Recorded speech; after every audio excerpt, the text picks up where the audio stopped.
Selamat datang teman-teman yang telah mengklik video ini. Di kesempatan kali ini saya akan membahas sebuah alat yang cukup menarik untuk saya bahas. Jadi bentuk alatnya itu seperti ini. Teman-teman bisa perhatikan. Kalau teman-teman perhatikan dengan seksama, alat ini biasa kita mainkan di waktu kecil. Entah itu namanya apa, tapi saya menyebutnya adalah pusaran.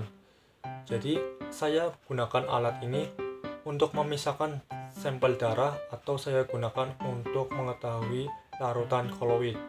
Bagi yang belum tahu apa itu koloid, koloid itu adalah sebuah cairan yang terlihatnya itu terdiri dari satu zat.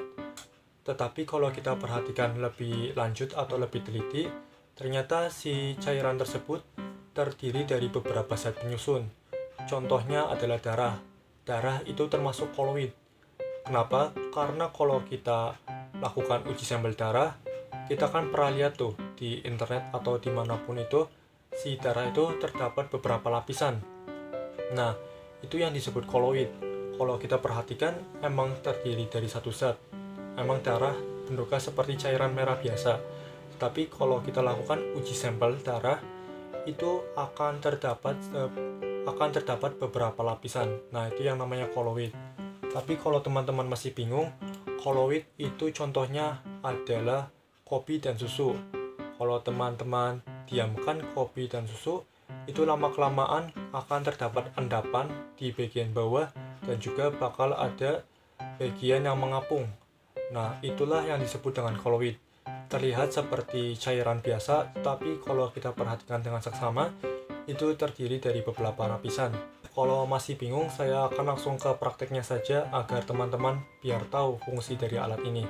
Tapi sebelum itu, jangan lupa subscribe dan like channel ini untuk bisa channel ini terus berkembang. Ini adalah alat-alat dan bahan yang saya gunakan untuk melakukan uji sampel darah.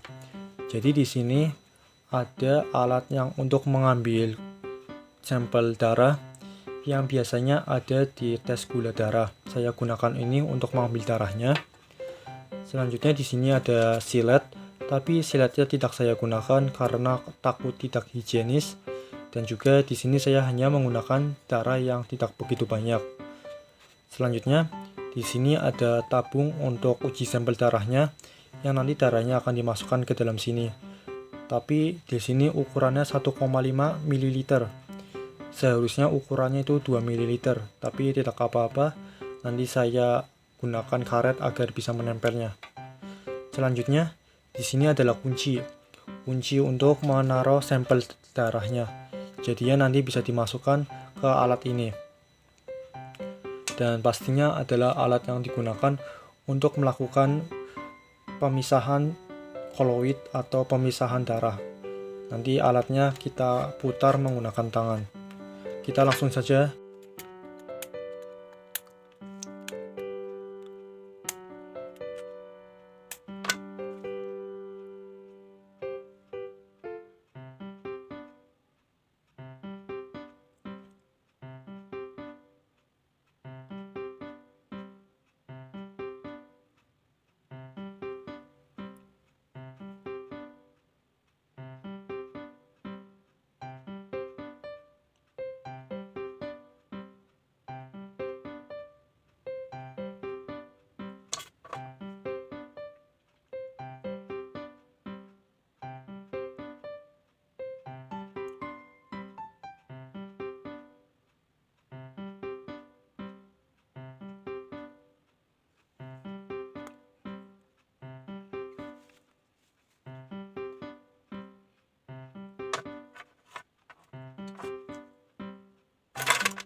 Nah, ini adalah tampilan darah yang telah kita pisahkan dari beberapa zat yang terkandung di dalam darah.